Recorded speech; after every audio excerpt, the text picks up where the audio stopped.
Okay, you know the drill. I asked for questions and you asked for answers. Quite a lot of them. So let me give them to ya.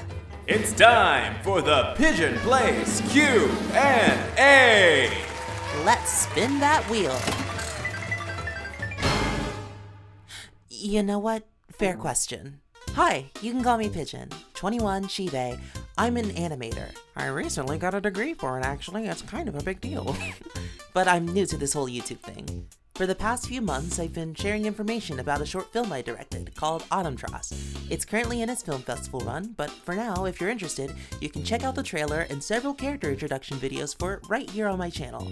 I'll also be answering some questions about it later in this video because, trust me, plenty of y'all have asked about it. So, yeah.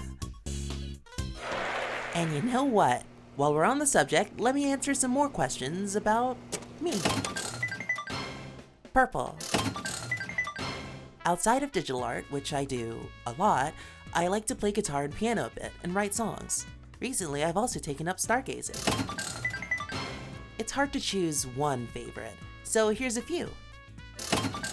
A friend of mine introduced me to it, and even though I haven't played it myself, it seems cool. Thank you. I technically have a few characters that you'd call a persona, but I'm using this one right now because my film is the main thing I'm focusing on. It's basically just a version of me, but in the world of AuTUMNTROSS as a bunny. I wore an outfit based on this design when it was shown for my school's festival.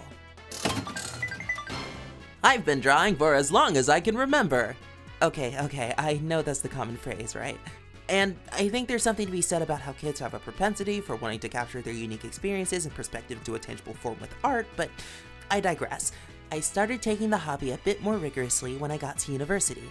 I was originally going to go into computer science, actually, but I quickly pivoted to something I was more familiar with. That's really where it started. There are many ways. Finding a program that you're comfortable animating in is a good start. Krita has an animation system, and it's free. Otherwise, Clip Studio Paint and Procreate also have systems for it, even if they cost some money. Really though, any program where you can draw sequences of images easily and maybe have some onion skinning is a perfectly fine program to get started in, at least with the simpler stuff. Do simple tasks to get your head thinking of animation in a more technical way. Follow the principles of animation.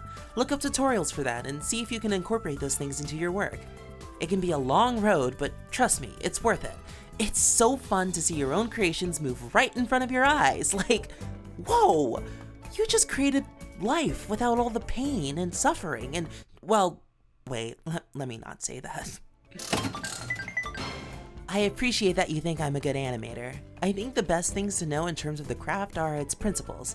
There are countless videos that explain them and how they can be applied to your work. The important thing, though, is to actively make efforts to apply these techniques everywhere you can. I think one of the good things about going to school for art, for me at least, wasn't necessarily what they were teaching, but that they made me work and apply those lessons consistently, over and over and over again. We kept having projects where we'd look at the principles and think critically about how we can use them to make our work more fluid or polished looking. You'll be surprised at how easy it can be to correct something that looks off as long as you keep those thoughts in the back of your mind. And reference, of course, you can't go wrong with reference. Toon Boom Harmony. Can't really go wrong with it in my opinion, though it's quite expensive. I'd personally recommend getting a screen tablet if you can. I used them in university and loved it. It's a shame I don't really have the money to get one at home, but one day. I'm very inexperienced when it comes to music making, and the programs I use are not standard by any means. But at the moment, I use MuseScore for arranging in most of early production regarding instruments and whatnot, at least for the ones I don't own myself. I then bring everything into Reaper if I want to add effects, record live instruments, and or vocals. This is going to show my age the most, isn't it? Okay, Total Drama, The Loud House, Beastars, and Spider-Verse. Each one had a meteor level impact on my art style, and even if it's like impossible to tell nowadays, they're all still there in minuscule amounts, so there you go. But more notably are the myriad of Twitter and Blue Sky artists who I've stolen bits and pieces of techniques from over the years. They're the real MVPs. There are a few very old ones, both fanfic and original ideas, that frankly hurt to think about to this day. So for now, I'll give my oldest example that is decently thought out. It's a webcomic concept called PIDGINPLACE QnA. I started thinking about it back in 2018 or so. It's about a scuba diver finding a sea creature washed up ashore and trying to get them back home. I think it still holds up, and I really want to revisit it someday. I don't have a particular process, but a lot of the time, ideas come from an intersection between having a purpose and exploring an idea. The purpose comes from their role in a story or concept, like if I need a main character or a side character that has some kind of vibe going on, or is for some kind of story beat, or if I need a character for a D&D game or something. Then I look up and research ideas that I find interesting. Going back to PIDGINPLACE, actually, I started getting into marine biology and whatnot at a pretty young age, so I wanted to write a story that focused on that aspect. So I needed to make a scuba diver main character, and that's where Lumi was born. Then a lot of her characterization came from the events that started to form around that idea. It's an adventure story about getting a lost sea creature back home, so what if she's a bit of a nervous wreck when it comes to the sea, actually? Like, she stays in her safe zones and doesn't like to venture out far. And then we can start to build off of that insecurity by surrounding her with characters who push her to do it. And then we can have some people who act as her mentor figures, and oh boy, isn't there just so much you can do with a simple idea like that? That's what makes it so much fun to me. I especially like exploring the relationship dynamics between OCs. It's why I like ensemble casts. I love seeing how different personalities act and clash in a particular environment, and how bonds are affected by who's a friend and who's a foe. That's the reason I have so many OCs, okay? Well, the main thing that helped me in feeling confident with my story was hearing advice from friends and professors, ideas they had on what I could do and what was working for them and what they'd like to see explored further. I actually worked with an incredible scriptwriting friend of mine, Ava, on the final AuTUMNTROSS script. They were a huge help in tightening things up. You should check out their film called The Freaks of Laurel Creek. But yeah, a second pair of trustworthy eyeballs is always good. They'll catch the things you missed, and they'll also have a more detached view on the things that you might find a little cringe. It's a good balance. Okay, so here's a secret. I'm extremely impatient. My favorite parts of art are the parts that are quick and easy, and get my ideas down as soon as possible. That's why I make so many doodles, and have learned to make those rough drawings look clean enough and presentable. This is the same with animating. I love doing roughs and making things look smooth in that phase, but I despise cleanup. And speaking of being impatient, would you look at that? It looks like we've hit the lightning round! Rapid fire questions and answers in 1, 2, 3, go! I'm doing fine, thanks for asking. Yeah. We really gotta stop pitting icons against each other. Hyper-focusing on an art piece till 4 AM does the trick for me. If it wants to be there. Both ways that matter. Hell yeah! Lead strike against Santa Claus, duh! Yes! Just once, but it was really fun.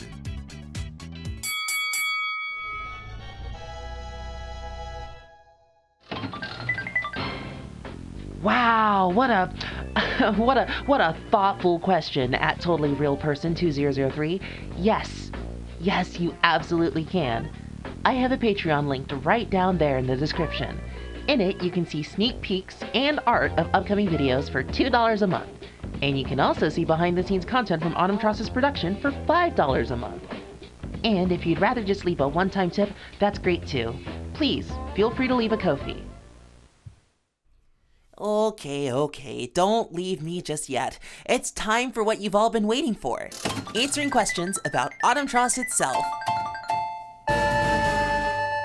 Okay, well, let's address the elephant in the room then, shall we? Yes, I really like bunnies. I don't think they really became my favorite until, well, working on AuTUMNTROSS. Bunnies, I feel, tend to have this scrappy, salt-of-the-earth vibe to them. They're strange in the sense that they're so present in the dangerous environments of nature while being so little and squishy and harmless. Like, even deers are these tall, lanky creatures that can run away with great efficiency. Rabbits can hop, and that's about it. So that aspect of their existence just feels right for an underdog narrative like my film. I mean, at one point it was literally an underdog narrative because the ruling class used to be dogs, not rabbits. This got changed very quickly though, because I wanted to emphasize how pointless the distinction was that caused the marginalized class to get, well, marginalized. And that brings us to the lop ears versus up ears dynamic. It's pointless. That's really it. They're all bunnies, they're all pretty much the same, but for whatever reason, in universe, ear type became the focus. It could have been fur, size, dewlaps, whatever. What matters is that it's frankly just stupid. There's been certain anthro stories that tackle themes of civil rights where they use distinctions like carnivore and herbivore as a way to show oppression, which I feel misses the mark because one group is literally designed to predate the other class. This can't be tied to any human prejudice because human prejudice has no real backing. There's no reason for it. It's dumb and arbitrary. So, yeah, I wanted to make sure my story conveyed that dumbness in its distinction. Neither class of rabbits has a reason to subjugate the other, but it happens anyway. I made the film about civil rights because it's very important to me for there to be stories that emphasize the importance of fighting for everyone. And I say this as a marginalized person myself in several ways, especially in today's climate. Okay, let me get off my soapbox and let's pick things back up. The idea came to me one night when I was in my bed unable to sleep for hours trying to think of a good senior film idea. All my previous ones were nice, but they didn't really stick with me. That would eventually become AuTUMNTROSS, though it was quite different at the time. Regardless, it was the point that got the ball rolling. So, to answer the last part of that question, it was kind of both. An epiphany that sparked iterations that led to the final result. Many such cases.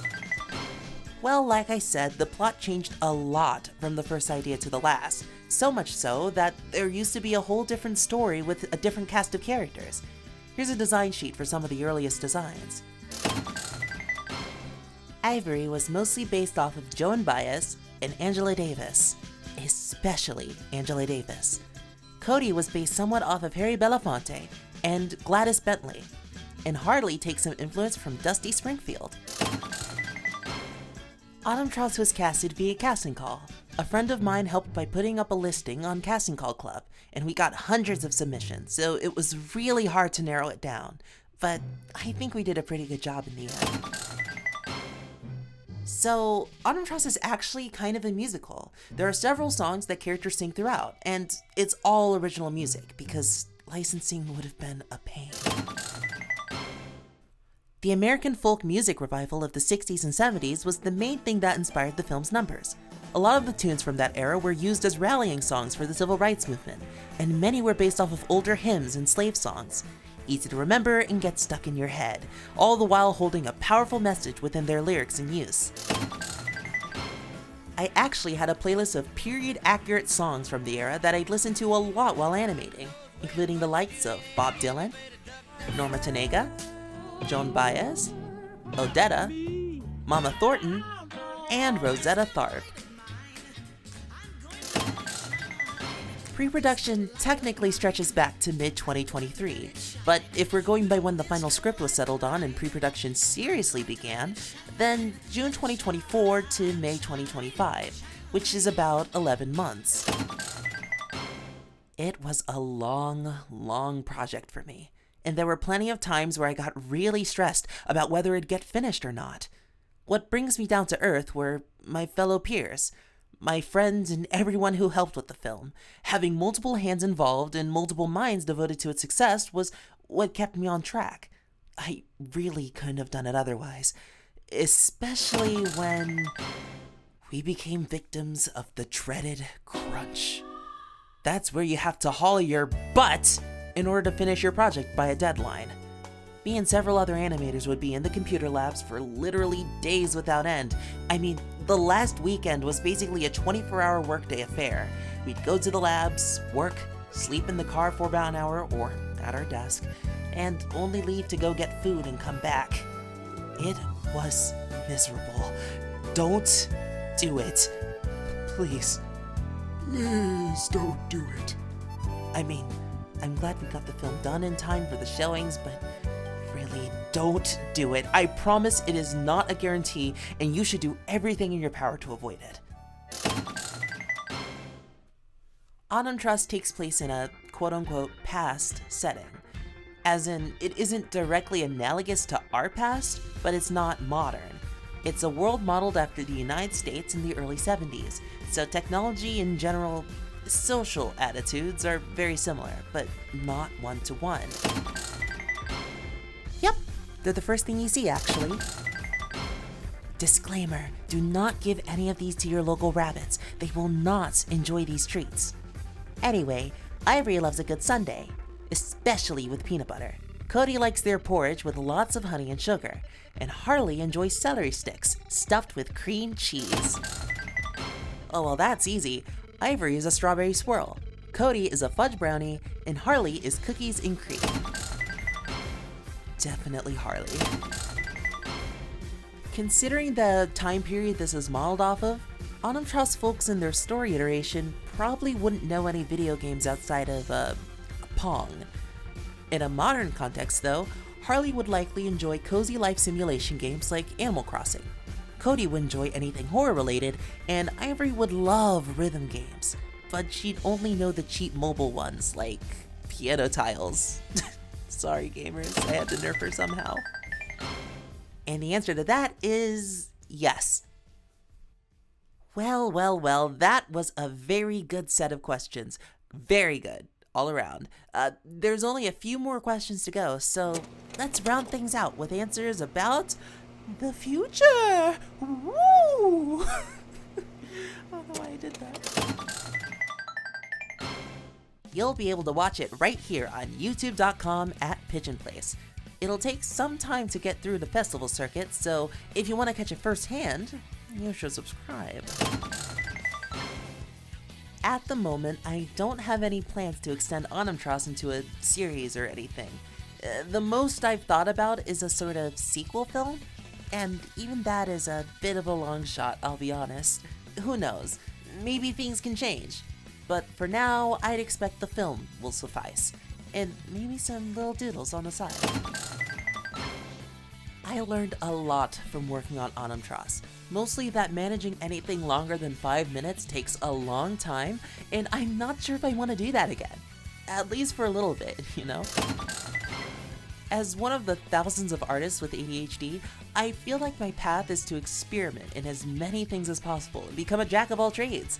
Or, at the very least, try things out and see what I like. So, after this film stuff blows over, expect smaller, more diverse projects. Right now, I'm looking into sequential art. Woo, fun! And, of course, this channel. Making videos for it is going to be one of my main priorities because, well, it's fun and I like to yap. Speaking of yapping, I think I've done enough of that. That was a lot. I just want to thank you all for taking the time to come up with some really fun and interesting questions for me to answer. It's honestly been a lot of fun coming up with responses. My next goal is actually going to be a series of videos answering this question, the process of creating a short film. I've wanted to do something like this for a while because I think it's always good to share what you've learned, tips and tricks and whatnot. And trust me, I've learned. So I hope you'll bear with me as I take the time to get that together, okay? Thank y'all once again, and bye-bye!